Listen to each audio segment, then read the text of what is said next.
God dag, kære medseere. Jeg er den geniale forsker, Datapixel. Det er godt, I ser med. Vi har et spændende emne for jer i dag.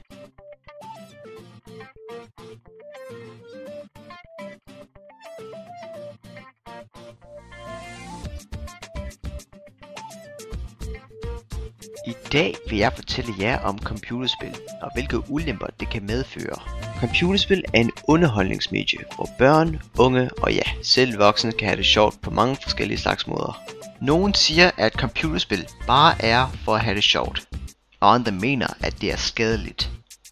Det passer skam også. Computerspil kan være skadeligt for unge aldre. Vi vil nu observere nogle eksempler på, hvorvidt det kan gå. Her har vi lille Jim. Han vil være et godt eksempel på en afhængig spiller. Lad os se nærmere på, hvad der sker. Hallo? Hey mand, kan det være sammen? Ikke i dag, mand. Jeg laver lektier. Du laver altid lektier. Jim, har du lavet dine lektier? Ja, far. Godt, men har du ikke gjort rent på din værelse? Ja, far. Hvor lang tid har du siddet og spillet, min dreng? Jeg er kun lige begyndt. Godt så. 8 timer senere. Min dreng, jeg synes, du skulle holde pause. Jeg har kun spillet en time. Der er gået over 8 timer. Sluk nu. Ja, far. Nu! Ja, far.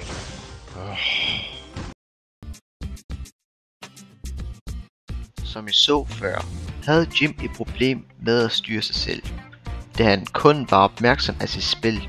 Andre forskere mener, at computerspil kan være skadeligt, hvis man virkelig bruger meget tid på at spille computerspil.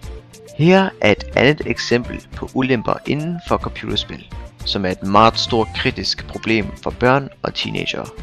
Sommetider kan computerspil være et problem. Unge teenager har et lavt kontrol over dem selv, og derfor kan det medføre til banord og aggressioner. Vi vil nu se den engelske teenager Simon, som vil være et godt eksempel på, hvordan man kan opføre sig i et online-spil. OMG, L2P you noobs! Stop bloody camping you bloody bozos! Jesus Christ, you absolute buffoons! Wait, what's this? What? Oh,